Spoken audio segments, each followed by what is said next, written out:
ચલો first of all question number 10 માં જુઓ શું આપ્યું છે કેશ ઓન હેન્ડ ઓન 1/1/2020 એટલે ઓપનિંગ કેશ બેલેન્સ તો કેશ સ્ટેટમેન્ટમાં ઓપનિંગ બેલેન્સ લખો 1,20,000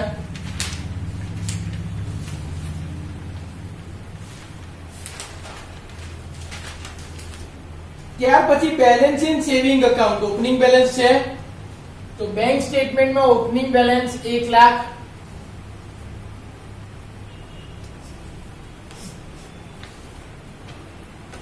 પછી વાંચો અને વિચારો investment in share and bond opening કેટલા હતા ક્લોઝિંગ કેટલા થયા એટલે 75000 થયા એટલે આપણી પાસે બેલેન્સ શીટમાં ઇન્વેસ્ટમેન્ટ કેટલા લખવાના ક્લોઝિંગ લખવાના તો ઇન્વેસ્ટમેન્ટ ની અંદર શેર એન્ડ બોન્ડ 75000 જે ક્લોઝિંગ હતા એ જ લખ્યા હવે મને કહો કેટલા રૂપિયા ઇન્વેસ્ટ કર્યા આ વર્ષે 25000 ઇન્વેસ્ટ કર્યા 16મી ઇન્ફોર્મેશન વાંચો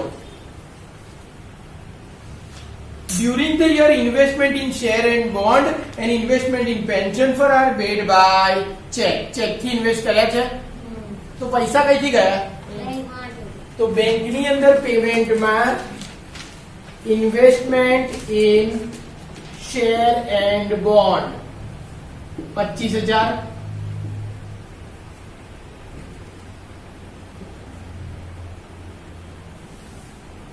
અને ઇન્વેસ્ટમેન્ટ શું કહેવાય પ્રોફિટ માંથી ઇન્વેસ્ટ કરીએ ને એટલે એપ્રોપ્રિએશન તો એપ્રોપ્રિએશન માં investment in share and bond 25000 ત્રણ અસર આપી પહેલા જે ક્લોઝિંગ ઇન્વેસ્ટમેન્ટ હતા એને અસેટ સાઈડ લખ્યા જે પૈસા ગયા બેંકમાંથી ગયા એટલે બેંકમાંથી માઈનસ અને ઇન્વેસ્ટમેન્ટ એટલે એપ્રોપ્રિએશન ચલો ઇન્વેસ્ટમેન્ટ ઇન પેન્શન ફંડ કેટલા હતા ઓપનિંગ 1 લાખ ક્લોઝિંગ તો ક્લોઝિંગ ઇન્વેસ્ટમેન્ટ માં લખો પેન્શન ફંડ 1,50,000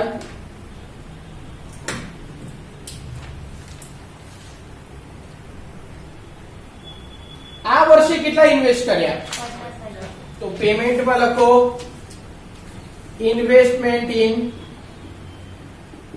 પેન્શન ફંડ 50,000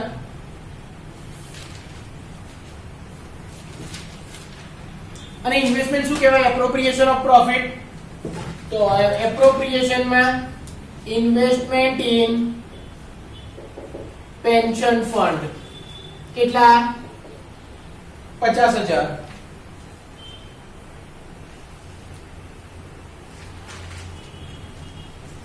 પડી ખબર પછી શું છે લેન્ડ એટ વિલેજ 11મી ઇન્ફોર્મેશન જુઓ land at village has been sold out during the year for 10 lakh by check આપણે પ્રોફિટ લોસ ગણવાનો નહીં જમીન કેટલામાં વેચી તો ઉપરની 8 લાખ હતી એ તો વેચાઈ ગઈ એટલે ક્લોઝિંગ માં બચી નથી પણ 10 લાખમાં વેચાઈ તો પૈસા આવ્યા તો બેંક ની અંદર રિસિપ્ટ માં સેલ ઓફ લેન્ડ 10 લાખ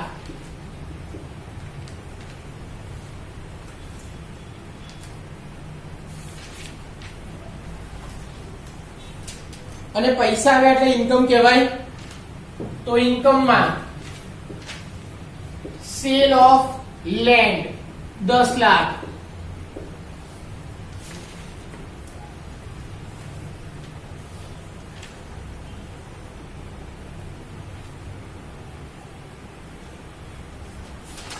હજી 11મી ઇન્ફોર્મેશન આખી વાંચો land at village has been sold out during the year for 10 lakh by check and another agricultural land was acquired for 6 lakh during the year by check બીજી જમીન કેટલામાં ખરીદી 6 લાખમાં તો નવી જમીન ખરીદી તો રિયલ એસેટ માં ન્યુ લેન્ડ અસેટ માં કેટલા 6 લાખ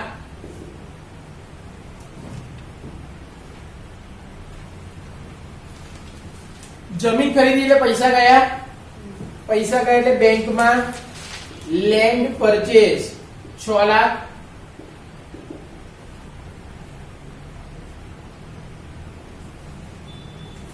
અને પૈસા ગયા એટલે એક્સપેન્સમાં લેન્ડ પરચેસ 6 લાખ.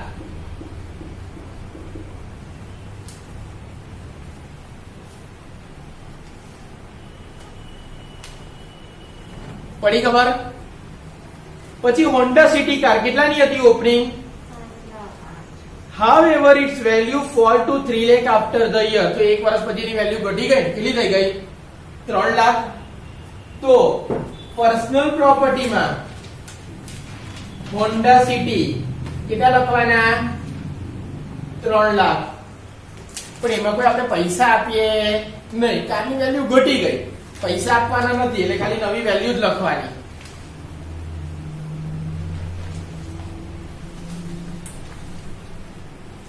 પછી છે ટુ વ્હીલર એક્ટિવા 50,000 નું હતું, કૌંસમાં વાંચો.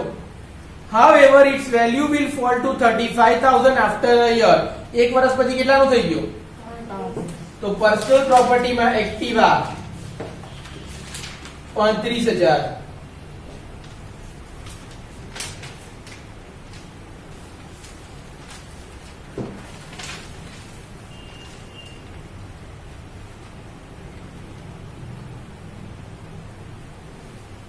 પછી પ્રાઇમરી રેસિડેન્શિયલ હાઉસ પ્રોપર્ટી કેટલાના હતા? 12 લાખ. ક્લોઝિંગ કઈ આપી નથી, પણ ઘરની વેલ્યુ સામાન્ય રીતે ઘટે ના. જો માર્કેટ વેલ્યુ આપી હોય તો એ લખવાની, નહીં તો જે વેલ્યુ આપી હોય એ જ લખી નાખવાની. તો રિયલ એસેટમાં પ્રાઇમરી હાઉસ કેટલા? 12 લાખ.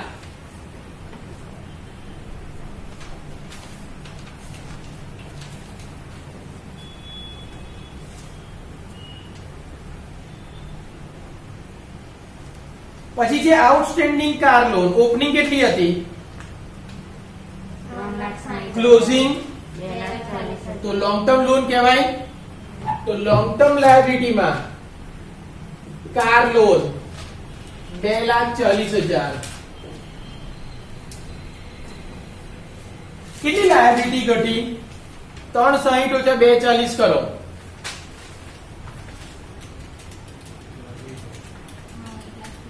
1,20,000 લાયબિલિટી ઘટી. તો એટલી લોન ચૂકવી દીધી. કેવી રીતે ચૂકવીશું? ચેકથી. તો બેંકમાંથી માઈનસ કાર લોન ઇન્સ્ટોલમેન્ટ કેટલા? 1,20,000.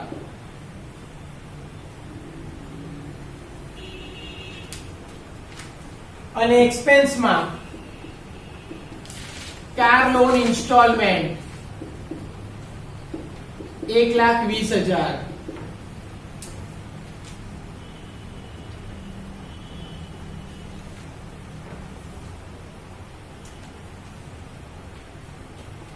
સેમ વસ્તુ આઉટસ્ટેન્ડિંગ એજ્યુકેશન લોન 2 લાખ હતી, એની 1,50,000 થઈ. તો ક્લોઝિંગમાં લોંગ ટર્મ લાયબિલિટીમાં એજ્યુકેશન લોન કેટલી?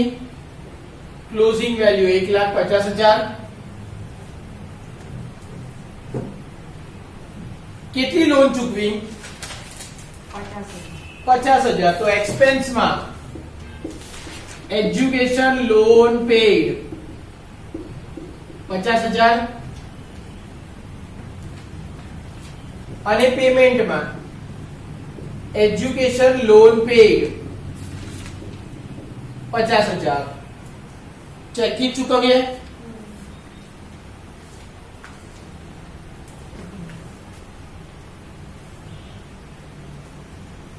પછી outstanding primary residential home loan 10 lakh હતી, એની કેટલી થઈ ગઈ? 9 લાખ. તો લોંગ ટર્મ લાયબિલિટીમાં હોમ લોન કેટલી લખશો? 9 લાખ.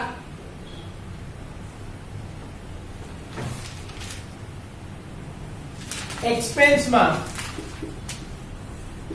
હોમ લોન ઇન્સ્ટોલમેન્ટ કેટલો ચૂક્યો?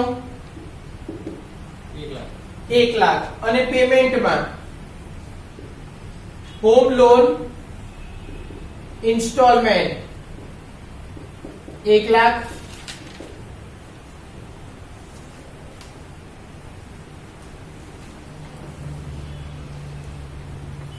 following transaction have been taken place during the year 2020.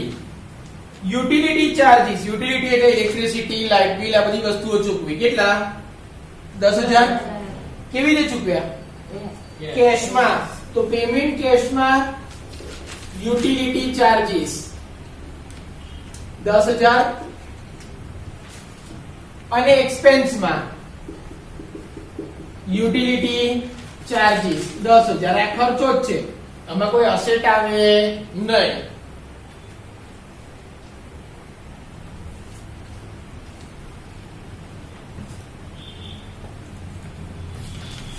Groceries and dining out paid in cash. તો પૈસા ગયા કેશમાંથી minus. Groceries and dining out કેટલા? 27,000 અને એક્સપેન્સમાં groceries and dining out 27,000.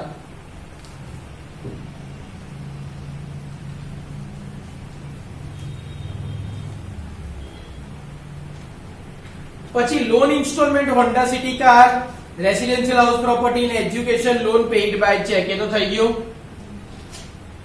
Purchase of fridge by cheque, cheque થી fridge ખરીદ્યું. તો ફ્રીઝ આવ્યું આપણે માટે, ચેક થી ખરીદ્યું એટલે પેમેન્ટમાં ફ્રીઝ પરચેઝ કેટલા? બેંકમાંથી માઈનસ 20,000 પેમેન્ટ. એક્સપેન્સ કહેવાય. તો ફ્રીઝ પરચેઝ એક્સપેન્સમાં 20,000.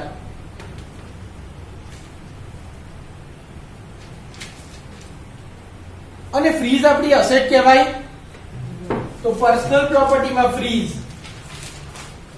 કેટલા? 20,000.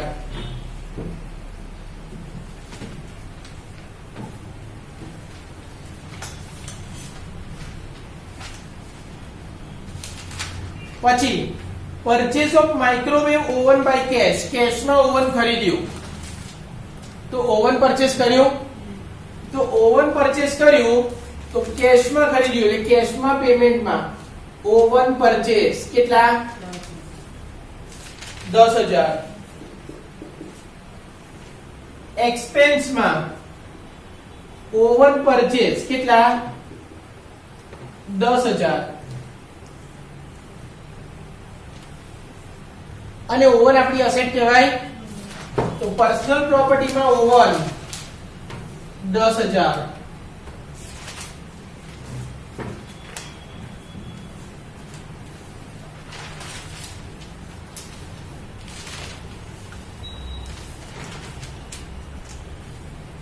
પછી ટેક્સ પેઇડ બાય ચેક 12,000 છે. ટેક્સ પેઇડ ચેક થી કર્યો એટલે બેંકમાં પેમેન્ટમાં ટેક્સ પેઇડ 12,000 અને એક્સપેન્સમાં ટેક્સ પેઇડ 12,000.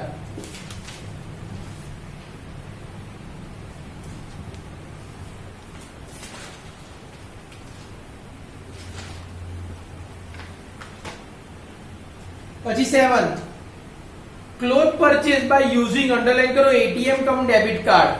તો પૈસા ક્યાંથી જાય? કિસાનથી, બેંકમાંથી? બેંકમાંથી. તો બેંકના પેમેન્ટમાં ક્લોથ્સ પરચેસ 15,000.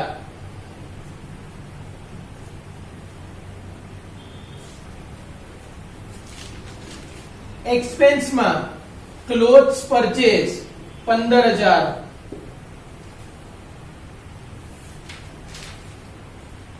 અને ક્લોથ એ પર્સનલ પ્રોપર્ટી કહેવાય. તો પર્સનલ પ્રોપર્ટીમાં ક્લોથ્સ 15,000.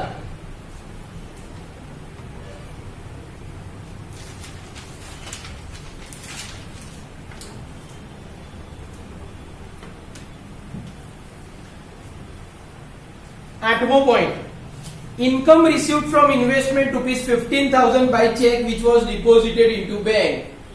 તો income from investment, income થઈ બેંકમાં ભરી તો બેંકની અંદર રિસીપ્ટમાં income from investment કેટલા? 15,000. અને બીજું ઇન્કમમાં ઇન્કમ ફ્રોમ ઇન્વેસ્ટમેન્ટ કેટલા 15,000.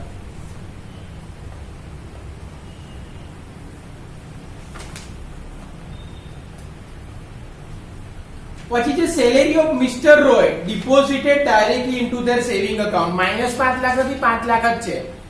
તો મિસ્ટર રોય ની સેલેરી બેંકમાં આવે છે તો બેંકની અંદર receipt mister Roy salary 5 lakh અને ઇન્કમમાં mister Roy salary 5 lakh.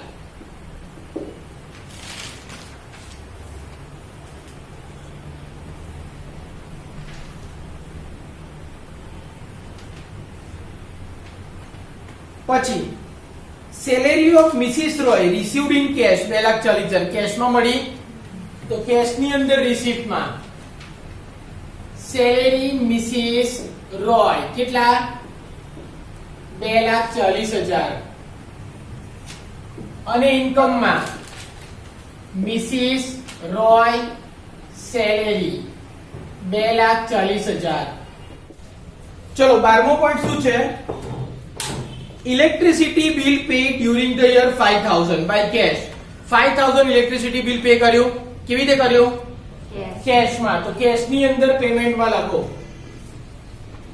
Electricity bill 5,000 pay કર્યું એટલે આપણે માટે શું કહેવાય એક્સપેન્સ. તો એક્સપેન્સમાં ઇલેક્ટ્રિસિટી paid 5,000 એક્સપેન્સમાં પણ આગળ વાંચો આઉટસ્ટેન્ડિંગ ઓન 31st December 2020 કેટલા હતા 1,500 એ 1,500 ચૂકવ્યા નથી એટલે એક્સપેન્સ ના કહેવાય પણ ચૂકવવાના બાકી છે એટલે લાયબિલિટી તો કહેવાય. તો કરન્ટ લાયબિલિટીમાં આઉટસ્ટેન્ડિંગ ઇલેક્ટ્રિક બિલ 1,500 સેવા લખશો કરન્ટ લાયબિલિટીમાં.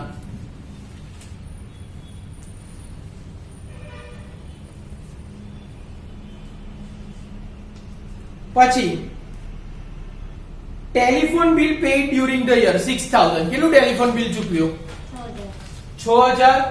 તો ટેલિફોન બિલ ચૂકવ્યું કેવી રીતે ચૂકવ્યું છે કેશમાં તો કેશની અંદર પેમેન્ટમાં telephone bill 6,000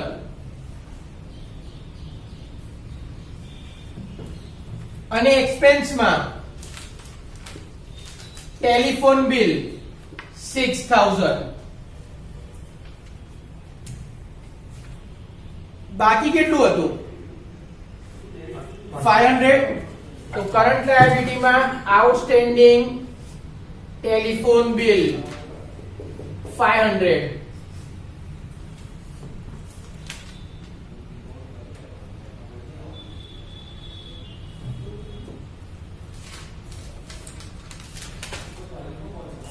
Point number 14. Medical expense paid during the year 22,000 by cash. કેટલો મેડિકલ એક્સપેન્સ ચૂક્યો 22,000. કેવી રીતે ચૂક્યો કેશમાં તો કેશની અંદર પેમેન્ટમાં મેડિકલ એક્સપેન્સ 22,000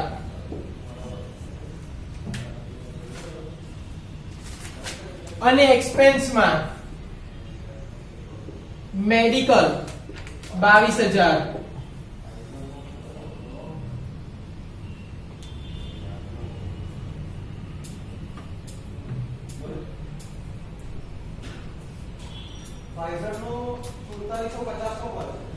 પછી rent pay during the year 22,000 by cache.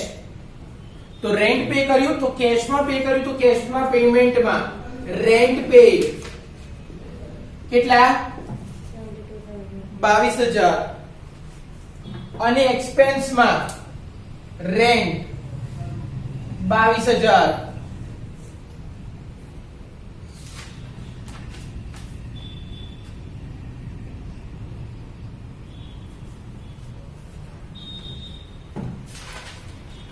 and outstanding on 31st December 2000. Outstanding rent क्या लखा है? Current liability.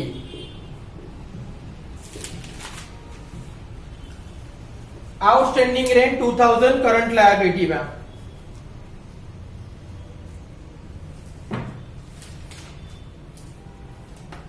During the year, investment in share and bond and investment in pension fund are made by check. થઈ ગયું. Prepare income statement for the year ending 31st December and balance sheet. Cash statement કીધું જ નથી, bank statement પણ નથી કીધું, પણ balance sheet બનાવવા closing cash અને bank balance તો જોઈએ ને, એટલે cash statement બનાવવું પડે. ચલો ટોટલ કરો cash નું 1,20,000 plus 2,40,000. ચલો પેમેન્ટ નો સરવાળો કરો.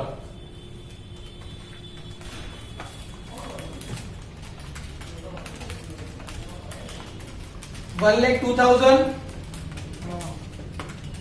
360 minus 1,02,000, 2,58,000. એ શું મળી ગયું? Closing cash balance. Closing cash આપણી લિક્વિડ એસેટ કહેવાય, તો લિક્વિડ એસેટમાં cash balance 2,58,000. Closing cash balance એ આપણી એસેટ કહેવાય, તો ક્લોઝિંગ બેલેન્સ શીટમાં cash balance asset side liquid asset.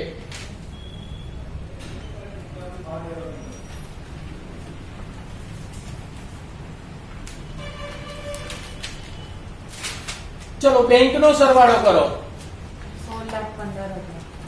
Total એ 16,15,000. પેમેન્ટ નો સરવાળો.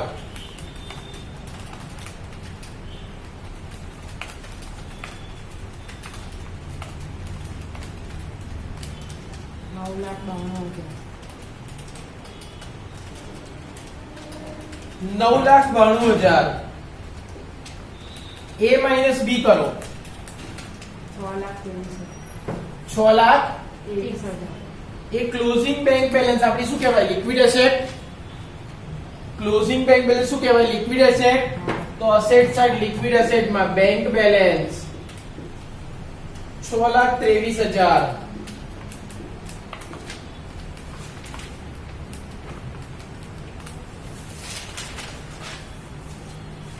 એસેટ નું ટોટલ કરો.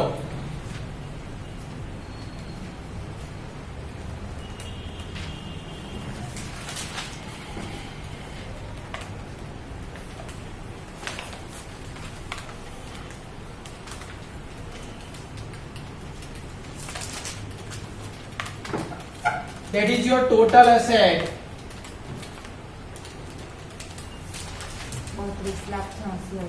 32,86,000. લાયબિલિટી નો સરવાળો કરો. That is your total liability.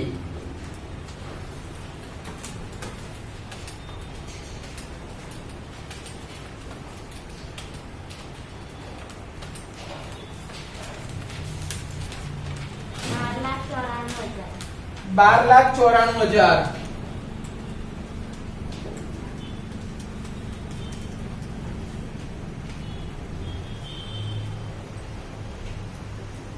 चलो असेट माइनस लायबिलिटी करो.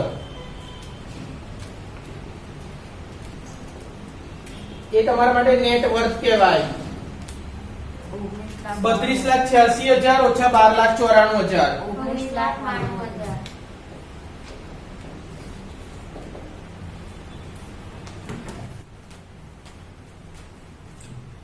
चलो इनकम स्टेटमेंट નો સરવાળો કરો. ટોટલ એ કેટલું થાય છે? 17,55,000. એક્સપેન્સ નો સરવાળો કરો.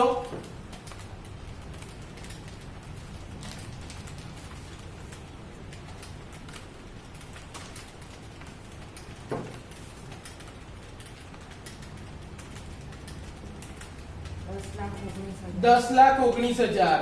ઇન્કમ વધારે છે એટલે સરપ્લસ કહેવાય. A માઈનસ B શોધો.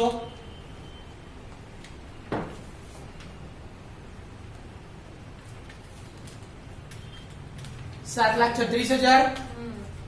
ચલો એમાંથી એપ્રોપ્રિએશન માઇનસ કરો 25,000 ને 50,000 એટલે સરપ્લસ આફ્ટર એપ્રોપ્રિએશન મળશે 6,61,000 એટલે આમાં એકનું બેલેન્સ કે બીજામાં લઈ જવાનું નથી, ઇન્કમ ને એક્સપેન્સ નો કે બેલેન્સ શીટ માં લઈ જવાનું નથી. પહેલા બેલેન્સ શીટ કરો ને પછી ઇન્કમ એક્સપેન્સ કરો તો પણ ચાલે. ક્લિયર?